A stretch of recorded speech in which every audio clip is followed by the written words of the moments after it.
할렐루야. 우리는 종종 소위 믿는 자라서 자주 이렇게 말을 합니다. 믿습니다. 혹은 믿습니다, 동의합니다의 의미를 가진 아멘이라는 말을 우리가 습관적으로 자주 하게 됩니다. 믿습니다. 믿습니다. 그런데 여러분, 성경이 말하는 믿음은 우리의 마음에 있거나 우리의 입술에 그냥 머물러 있지 않습니다. 우리의 믿음은 살아있는 생명체와 같아서 반드시 우리의 삶의 흔적으로, 열매로, 역사로 나타나게 되어 있습니다. 그래서 믿음은 우리의 일상의 삶에 함께하고 간섭하고 일을 하기 시작하는 것이 믿음의 속성인 것이죠. 그래서 우리가 믿음의 역사, 기독교 역사를 보면 그 믿음이 임한 곳에는, 믿음을 가진 자들에게는 그 사람의 삶이 바뀌어지고, 그리고 그의 방향이 바뀌어지고 태도가 바뀌어지는 것을 보게 됩니다. 오늘 데살로니가 전서 제가 1장 전체를 우리가 본문으로 삼고 나가는데, 이 데살로니가 교회는 좀 특이한 교회입니다. 바울이 이 지역에 들어가서 회당에 가서 복음을 전한 것이 3주 정도 지냈습니다. 그런데 그게 전부입니다. 바울은 복음을 전할 때 가장 타겟으로 삼는 것이 회당이죠. 회당에 들어가서 사람 모인 곳에서 하나님 말씀을 전하는데 3주 정도 말씀을 전한 것이 전부인데 놀라운 일이 일어났습니다. 그 지역의 귀부인들이, 사회적 지위에 있는 그 남편을 둔 아내들이 예수를 믿기 시작합니다. 그들이 믿는 우상을 버리고 복음을 받아들이는 거죠. 게다가 헬라의 지역이니까 헬라 사람들이 상당히 많이 이 복음을 받아들이고 예수를 믿기 시작합니다. 그것을 보고 있던 소위 디아스포라, 그 지역에 사는, 이방 지역에 사는 유대인들이 이 바울의 형태와 그리고 바울을 따르는 사람들을 보니까 시기 질투가 나는 겁니다. 그래서 그들이 불량배를 삽니다. 소위 말하는, 지금으로 말하면 조폭을 산 거죠. 불량배를 사가지고 회방을 놓고 바울을 잡아 죽이려고 하는 것이죠. 이 사실을 알고 바울이 한밤중에 밤에 몰래 도망 나오듯이 데살로니가 지역을 떠납니다. 이게 데살로니가 교회입니다. 그러니 이 데살로니가 교회는 복음을 받은 지 얼마 안 됩니다. 이 데살로니가 전서를 바울이 쓸 때에도 아마 교회가 세워진 지 몇 개월 되지 않습니다. 길어봤자 6개월, 7개월, 정확한 숫자는 안 오지만 그 정도, 그중 빠르면 3, 4개월. 굉장히 신생교회입니다. 정말 걸음마도 떼지 못하는 젖먹이 상태에 있는 데살로니가 교회인 것이죠. 그런데 이 교회가 생기자마자, 예수를 믿자마자 핍박과 환난 가운데 놓여지는 이들이, 놀라운 것은 믿음을 잃지 않고 믿음을 지킵니다. 저는 이야기를 여러분과 좀 나누고 싶습니다. 오늘 보면 6절 7절에 보면 이렇게 기록되어 있습니다. 너희는 많은 환난 가운데서 성령의 기쁨으로 말씀을 받아 우리와 주를 본받는 자가 되었으니 너희가 마게도냐와 아가야에 있는 모든 믿는 자의 본이 되었느니라. 단순히 그 환난과 핍박과 어려운 가운데서 믿음을 지켜냈을 뿐만 아니라 그것만 해도 대단한 건데, 어린아이 믿음에. 그런데 다른 지역, 마게도냐 아가야 지역, 주변 지역의 믿음의 본을 삼을 수 있는 그런 태도를 가졌다는 것이죠. 그래서 여러분, 오늘 우리는 이 데살로니가 교회에 대한 이야기를 나누기 전에, 본론으로 들어가기 전에 우리가 한 번쯤 질문을 던져볼 필요가 있습니다. 내 속에 있는 믿음은 나에게 어떻게 역사하는가? 내 속에서 어떻게 일을 하고 있는가?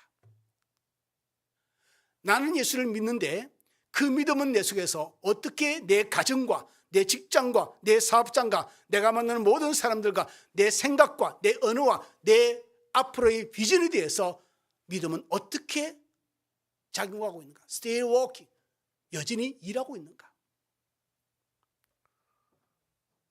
내 믿음은 내가 스스로 생각하고 판단하기에 내 입술에만 머물러 있는지, 아니면은 내 삶에 역사하고 관계하고 있는 건지, 오늘 이런 이야기를 여러분과 좀 하고 싶습니다. 두 가지 내용을 나눌 텐데요. 첫 번째는 따라합시다. 믿음은 반드시 열매를 맺는다. 아멘. 예, 믿음은 우리 속에 들어오면 그 믿음은 반드시 영향을 끼칩니다. 우리의 생각과 우리의 언어와 우리의 삶에, 그래서 그 흔적을 남기고 그 열매를 반드시 맺어 나갑니다. 여러분, 바울은 본문을 시작하면서 2절에 이렇게 먼저 데살로니가 교회에 대해서 이야기를 시작합니다. 우리가 너희 모두로 말미암아 항상 하나님께 감사하며 기도할 때 너희를 기억함은이라고 합니다.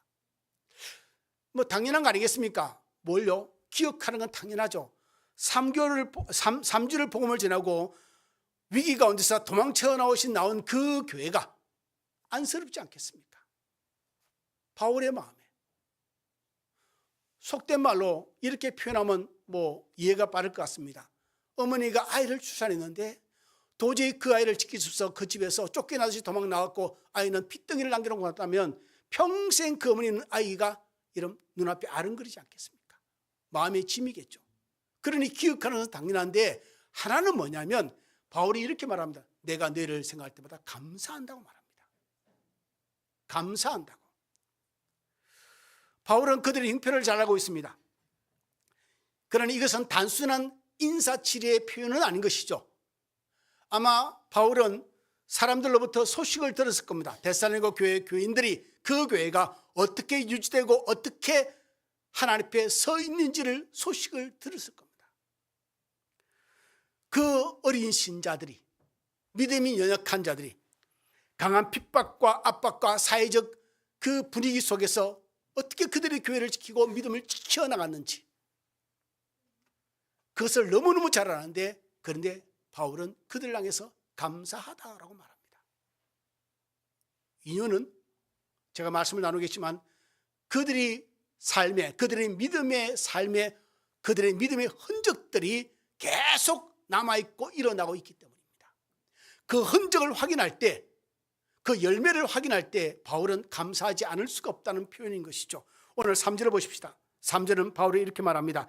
너희의 믿음의 역사와 사랑의 수고와 우리 주 예수 그리스도에 대한 소망의 인내를 우리 하나님 아버지 앞에서 끊임없이 기억하미니. 바울은 이 데살로니가 교회에 대한 소식을 전해 들을 때마다 감동이 됩니다. 이 3장의 3절 한 절에 뭐가 나오죠? 믿음, 소망, 사랑이 다 나옵니다. 믿음의 역사, 이게 가장 중요하죠. 믿음이 너희 가운데 still working, 여전히 역사하고 있구나, 여전히 일하고 있구나. 믿음이 너희 마음에 들어와서 사라지지 아니하고. 여러분, 예수께서 이런 씨 뿌리는 뿌리에 대해서 얘기할 때 길거리에 뿌려지기도 하고, 그리고 가시던 뿌리에 뿌려지기도 하고, 바위 가운데 뿌려지기도 하고. 이유는 뭐죠? 그 씨앗이 다 사라집니다. 세상 근심, 염려, 환난과 핍박, 그랬더니 믿음이 없어지더란 겁니다. 그런데 데살로니가 교회 교인들은 예수를 믿자마자 닥친 환난과 핍박과 혹은 한 가지 더, 그들을 이끌어냈던 바울이 눈앞에 사라졌습니다. 이스라엘 백성은 모세가 40일 동안 말씀을 받아라 사라지니 그들은 뭘 했죠? 우상을 섬깁니다. 그런데 데살로니가 교회 교인들은 바울이 사라지고 지도자가 없는데 그들이 믿음을 지킵니다. 믿음이 그 가운데 여전히 역사합니다. 여전히 역사합니다. 사랑의 수고, 하나님을 사랑하게 되니 그들이 희생을 하고 수고를 하기를 마다하지 않습니다. 예수 그리스도의 부활과 그리고 그분의 다시 오심을 소망 삼고 그 소망 가운데서 그들의 핍박과 어려움을 견뎌내는 인내를 지키며 삶을 삽니다. 그러니 그렇게 본다면 데살로니가 교회 교인들은 바울을 통해서 말씀을 들었는데 그 말씀을 듣고 받아들인 그것이 단순한 말이 아니라, 기독교에 대한 정보, 인포메이션이 아니라, 단지 예수에 대한 소개의 말이 아니라 하나님의 생명을 받아들인 것이죠. 오늘 바울이 표현한 것처럼 능력과 성령과 그 하나님의 역사를 그들은 받아들인 겁니다. 그리고 그것이 짧은 순간이었지만 3주간의 짧은 순간에 가장 하나님의 말씀이 진실되게 정직하게 들어온 거죠. 이 진짜 믿음을 갖겠다는 겁니다. showing up, 남한테 보여주는 흉내내는 믿음이 아니라, 종교적인 행위의 믿음이 아니라 진짜 믿음을 그들은 받아들인 거죠. 하나님의 생명이 있는 하나님의 말씀을 그들은 진짜 믿음을 그들 속에서 받아들인 것입니다. 사랑은 감정의 부분이지만 아주 독특합니다. 그러나 이것은 보여지는 현실의 열매를 분명히 맺어 나갑니다. 그래서 뭐라 그러죠? 믿음의 역사가 사랑의 수고로 이어지고, 그리고 소망의 인내 가운데서 열매를 맺어나가는 것이 바울에게 계속 들려지는 것이죠. 그러니 어찌 바울이 데살로니가 교회 교인들에게 편지를 하면서 감사하지 않을 수 있을까? 어떤 면에서는 바울은 미안함과 부담감이 아마 있을 겁니다. 하나님의 사람으로서 목숨을 걸고 그들을 지켜야 되는데 그들을 버리고 떠나온 것이지 않습니까? 인간적으로 볼 때는 하나님의 섭리가 있겠지만, 그러니 바울의 마음속에는 안쓰러움이, 미안함이 그의 마음에 있지 않았을까? 우리는 어떤가 한번 돌아보십시다. 데살로니가 교회는 그랬습니다. 3주밖에 말씀을 들은 게 없습니다. 그들은 충분한 영적 말씀에 대한 교육도 받지 않았습니다. 지도자도 없습니다. 근데 그들은 믿음을 지켜나갑니다. 제가 가장 중요한 게 3절에서 믿음의 역사라고 했어요. 믿음의 역사. 믿음이 움직이고 있습니다. 워킹, 일하고 있는 거죠. 우리 속에서. 그렇다면 우리는 한번 우리가 생각해 봐야 되겠죠. 내가 믿는 믿음, 이놈이 가짜가 아니고 진짜라면 내 속에서 어떻게 일을 하고 있는가? 내 생각과 내 고민과 내 판단과 내 꿈에 대해서, 비전에 대해서 믿음은 어떻게 관여하고 있는가? 내가 말하고자 하는 그 말의 언어 속에서 이 믿음은 어떻게 관여하고 간섭하고 있는가? 내가 삶을 살아가는 가장 기본 단위, 가정 안에서, 내 자녀의 관계 속에서, 부부와의 관계 속에서, 내 직장, 사업장 속에서 만나는 사람들 속에서 이 믿음은 어떻게 나를 이끌고 도우며 인도하고 있는가? 우리는 예수를 믿습니다 말을 하지만 그 믿음과 상관없이 우리는 우리의 삶을 살아내어버리는 경우가 너무너무 많습니다. 일이 닥치니까 그냥 그렇게 그 길로 가버립니다. 몸이 아프면 아픈 길로 가버리고요. 문제가 생기면 문제가 생긴 그 길로 그냥 가버립니다. 내 속에 있는 믿음을 고려하지 않고 믿음을 활용하지 않습니다. 믿음과 함께 전전긍긍 혹은 애타게 하나님께 기도하며 엎드리는 시간도 없습니다. 믿음으로 이 문제를, 이 삶을, 이 고난을, 이 어려움을 어떻게 감당해야 할지 여러분 고뇌가 없는 거죠.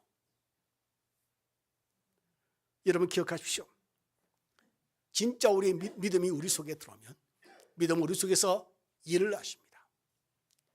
일을 하면 반드시 그 결과를 만들어냅니다. 그러니 우리가 한번 확인해 봐야 되겠죠. 내 속에 있는 내 믿음은 내 삶에 어떤 열매를 맺어나가는가.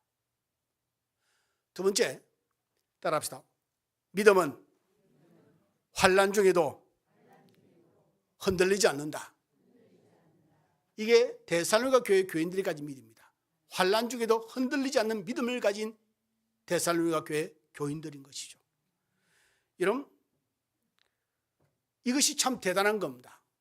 3주밖에 말씀을 들은 게 없어요. 그리고 바울은 떠납니다. 그들의 믿음을 이끌어줄 지도자가 없습니다. 그러니까 샘플로 세워놓고 본을 받고 따라갈 사람이, 대상이 없어집니다.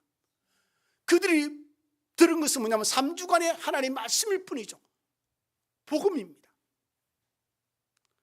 오늘 6절을 보면 너희는 많은 환난 가운데서 성령의 기쁨으로 말씀을 받아 우리와 주를 본받는 자가 되었다 말합니다. 그들은 복음을 받자 말자 환난을 만난 사람들이고, 그리고 그들의 믿음은 사회적으로 그 지역사회에서 환영을 받지도 못했습니다. 유대인들의 반대가 있었고 유지들을 통해서 핍박이 있었겠죠. 도시에 소동도 있습니다. 이 불량배들이 얼마나 난리를 치겠습니까? 사회적인 압력도 있습니다. 바울과 실라는 그곳을 급히 떠나가야 해서 지도자가 자체가 없습니다. 나중에 보면은 사도행전이나 다른 지역의 데살로니가 교회에 대한 이야기를 보면은 지도자들이라는 언급이 옵니다. 지도자들. 그러니까 바울은 떠나니까 그 안에서 리더가 될 수 있는 사람들을 세워서 몇몇이 연합해서 교회를 지키고 이끌어갑니다. 이게 데살로니가 교회입니다. 인간적으로 보면 영적으로 굉장히 열악한 상황 가운데 놓여 있습니다. 쉽게 무너지고 파쇄되고 흩어질 여지가 많은 환경에 노출되어 있는 거죠. 그들의 믿음이 자라기 전에 그런 여지가 없이 모진 시련이 닥쳐왔습니다. 뭐냐면 말씀드렸듯이 그들이 받은 것은 기독교에 대한 정보나 종교적인 정보가 아니라 하나님의 생명의 말씀입니다. 성령의 능력을 기쁨으로 받아들였습니다. 생명의 말씀을 그들은 받아들이고 이것이 진짜 백인 것이죠. 가짜가 아니고 진짜 받았습니다. 진짜 말씀을 받았고 진짜 믿음을 갖게 된 겁니다. 여러분도 아시다시피 사실 믿음이라는 것은 환난이 닥치고 고난이 닥쳐야 그 진가가 나타납니다. 평안할 때는 믿음의 본질을 파악하기 어렵습니다. 고난이 없을 때는 봉사도 열심히 하고 예배도 열심히 드리고 우리가 수고도 열심히 하지만 고난이 닥치게 되면 어떻게 변할지는 아무도 모릅니다. 그때서야 믿음의 본질이 우리가 가진 믿음의 본질이 나타나는 것이죠. 그렇게 본다면 데살로니가 교회 교인들이 가진 믿음은 진짜 백이 믿음인 것이죠. 진짜 믿음인 것이죠. 진짜 예수를 제대로 믿는 믿음을 그들은 그 짧은 순간에 받아들인 은혜를 가지게 되었습니다. 베드로전서 1장 6절 7절에 보면 이렇게 기록되어 있습니다. 너희가 이제 여러 가지 시험으로 말미암아 잠깐 근심하게 되지 않을 수 없으나 오히려 크게 기뻐하는도다. 누구나가 저도 마찬가지지만 환난과 핍박과 어려움과 문제와 고난이 닥치면 근심하지 않을 수는 없습니다. 그런데 우리가 그 근심을 끌어안고 믿음 안에서 해석을 해나가기 시작하면, 믿음 안에서 풀어나가기 시작하면 이것이 얼마나 하나님 앞에 영광이 되는 시간이 되는 것인지 우리는 깨닫게 됩니다. 그래서 환난 중에도 기뻐할 수 있는 믿음으로 나갈 수 있는 것이 여기에 있는 것입니다. 이어서 말합니다. 너희의 믿음의 확실함은 불로 연단하여 없어질 금보다 더 귀하여 예수 그리스도께서 나타나실 때에 칭찬과 영광과 존귀를 얻게 하실 것이라. 지금은 세상 사람들이 보기에 우리의 믿음이 버젓없고 오히려 그 믿음으로 인해서 더 큰 어려움과 핍박과 고난을 당하는 것처럼 보이나 우리가 언젠간 하나님 앞에 있을 때 하나님께로부터 칭찬과 영광과 존귀를 받게 되는 것을 데살로니가 교회 교인들은 아는 겁니다. 이게 참 놀랍습니다. 그래서 그들은 이 교인들은 데살로니가 교회 교인들은 주를 본받는 자가 되었습니다. 바울을 본받으려고는 떠나버린 바울이지만 그를 본받으려는 마음이 그들 마음에 가득 찹니다.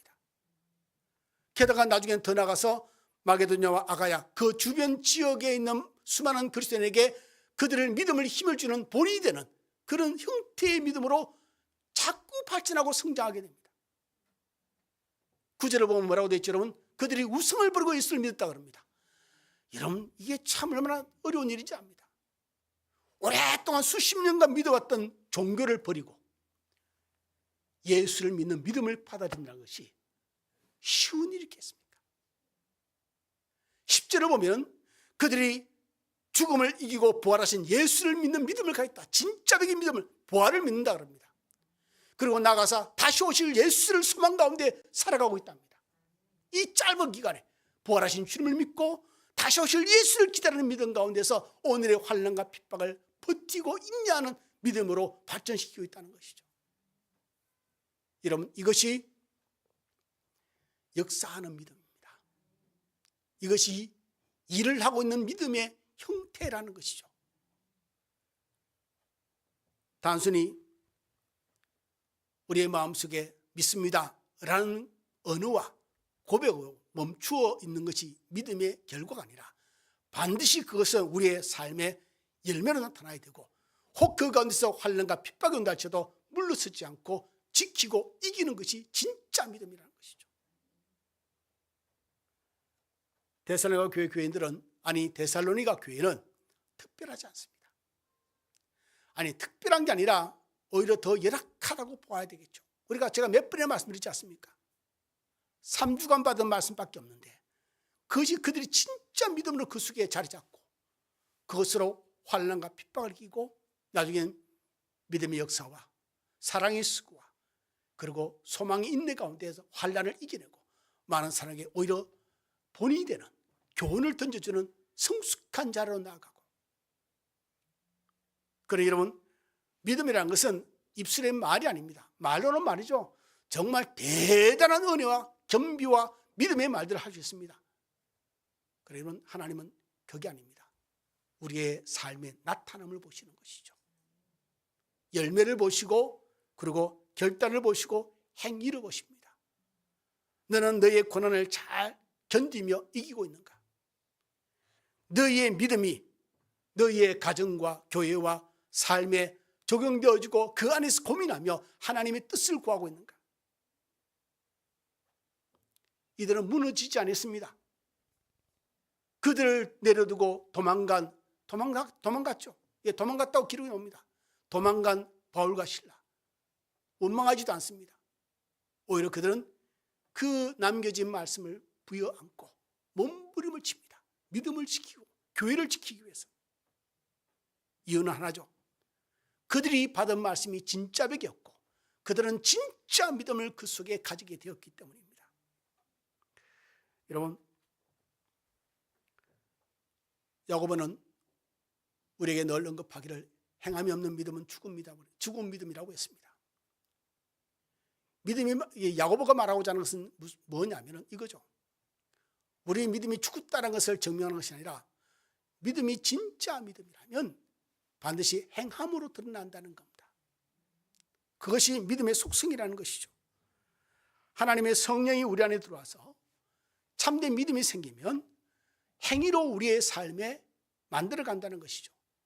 만약에 행위가 없다면 죽은 믿음이라고 주장하는 야고보의 의미는 뭐냐면 너희 믿음이 진짜인지 확인하는 겁니다. 그렇게 본다면 데살로니가 교회 성도들이 가진 믿음은 진짜라는 것이죠. 진짜였으니 짧은 기간 말씀을 들었고 환난과 핍박이 있었지만 그들은 믿음의 역사와 사랑의 수고와 그리고 소망의 인내 가운데 더 단단해지고 더 성숙한 믿음으로 나아갔다는 것이죠. 그러니 확인할 필요가 있겠습니다. 무엇을요? 내가 가진 믿음이 내 삶에서 역사하고 있는가?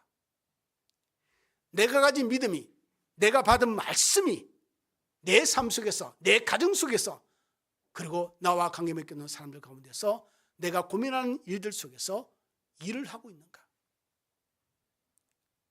여기에서 우리는 이 질문에 대해서 정직해야 합니다. 믿음 있는 척도 할 필요 없고요, 정직해야 됩니다. 과거에 내가 대단한 믿음의 삶을 살았다, 아무 소용없습니다. 지금의 믿음이죠. 우리는 과거의 믿음으로 사는 자가 아니라 오늘의 믿음으로 내일을 만들어 갑니다. 하나님은 오늘의 믿음에 있는 나를 보시지 과거에 믿음이 있었던 나를 보지 않습니다. 우리는 과거의 하나님을 믿는 게 아니고 지금 나와 함께 하시는 하나님을 믿습니다. 그래서 우리가 가진 믿음은 생물과 같다고 했는데 일하기 때문입니다. 움직이기 때문에, 역사하기 때문입니다. 의미 없이 내 속에 그냥 들어앉아 있는 믿음이 아닙니다. 이 믿음은 내 삶의 모든 영역에 간섭하고 함께하기를 원합니다. 그러니 우리는 복음으로 돌아가야 됩니다. 바울이 전했던 그 복음, 바울이 전해서 그들이 받아서 그들이 생명을 갖게 된 그 믿음, 그 복음, 말씀 앞에 꼬꾸라질 필요가 있는 것이죠. 말로만이 아니라 능력으로, 성령으로, 오늘 본문의 바울의 언급한 것처럼 확신으로 우리 속에서 자리 잡는 시간들이 필요합니다. 오늘 보면 10절에 이렇게 기록되어 있습니다. 죽은 자들 가운데서 다시 살리신 그의 아들이 하늘로부터 강림하실 것을 너희가 어떻게 기다리는지를 말하니 이는 장래에 노하시면서 우리를 건지시는 예수이라. 바울은 말합니다. 너희가 죽은 자들 가운데서 살리신 그 예수, 부활하신 예수를 믿는구나. 단순히 부활하신 예수를 믿을 뿐만 아니라 다시 오실 예수를 너희는 기다리고 있구나, 고대하고 있구나, 희망, 소망 삼고 있구나. 그것으로 너희가 너희의 환난과 핍박과 고난을 이기고 있구나. 바로 이 소망이 바로 말합니다. 바로 예수시니라. 이 믿음이 데살로니가 교회 교인들이 환난과 핍박과 고난 가운데 무너지지 않게 하였을 뿐만 아니라 그들의 믿음이 더욱더 성숙하고 성숙한 해석하는 근거가 된 것입니다. 오늘 시간 우리 다시 한번 우리 자신을 돌아보십시다. 주님, 내 믿음이 내 속에만 머물러 있고 내 말에만 머물러 있지 않게 하여 주옵소서. 내 믿음이 내가 살아가는 모든 삶의 환경과 만나는 문제와 사랑과 관계에 하나님 연결되게 하여 주옵소서. 내가 고민거리가 있으면 그 고민거리를 믿음 안에서 해석할 줄 알게 하여 주옵시고, 믿음 안에서 답을 찾으려고 애를 쓰는 우리의 거룩한 삶이 있게 하여 주옵소서. 이런 고민들이 여러분 안에 있기를 바랍니다. 데살로니가 교회 교인들 3주만 말씀을 들었습니다. 우리는요, 말씀을 들은 지 10년이 지났고 20년, 30년, 40년, 50년이 넘은 분도 있겠죠. 우리는 얼마만큼 우리의 삶에 하나님께 맞는 모습으로 삶이 변해갔는지, 아니면 여전히 우리가 말씀을 여전히 들으면서 우리는 여전히 삶의 문제에 전전긍긍하며 우선순위가 주님이 아는 경우가 얼마나 많은지. 우리는 그래서 세상의 문제가 우리 앞에 있기 때문에 하나님을 예배하는 것이 그렇게 소중하지 않습니다. 세상에 문제가 조금만 생겨도 우리는 하나님을 예배하지 않습니다. 하나님께 기도하지도 않습니다. 하나님께 무릎 꿇지도 않습니다. 우리는 그렇습니다. 이것이 우리의 믿음의 수준일지 모르겠습니다. 그래서 오늘 데살로니가 교회 교인들을 예를 들면서 이것이 우리가 앞으로 나가야 할 믿음의 형태이고, 우리가 지켜야 할 믿음의 형태이고, 우리가 하나님 앞에 보이며 살아야 할 이 세상에서의 믿음의 형태라고 말씀드리는 겁니다. 이번 한 주간 또 기억하십시오. 믿음은 살아있는 생물체와 같습니다. 이 믿음이 일을 할 수 있도록 여러분의 마음에 묶여있는 마음을 풀어놓으시기 바랍니다. 내가 가지고 있는 그릇된 생각들, 착각들, 혹은 내가 가지고 있는 세상에 대한 잘못된 편견들을 틀 속에 믿음을 가둬놓지 마시고 마음대로 역사하도록 풀어놓으시기 바랍니다. 그러면 이 믿음은 우리 속에서 일으킬 겁니다. 뭘요? 믿음의 역사를 일으킬 것이고, 주님을 더욱더 사랑하는 마음 가운데 우리가 수고와 헌신을 하게 만들 것이고, 주님을 더욱더 소망 가운데서 우리의 환경이 어떠한지 버티며 인내하며 주님만 바라고 살아갈 수 있는 믿음을 이끌 줄 믿습니다. 오늘 우리 모두에게 이 살아있는 데살로니가 교회 교인들, 그들이 가진 생명과 같은 이 믿음을 통해서 그들이 칭찬받고 소망 가운데 살아가듯이 저와 여러분의 모든 삶이 이번 한 주간 믿음을 가지고 승리하는, 역사하는 믿음 가운데 살아가기를 주님으로 축원을 드립니다. 기도하겠습니다.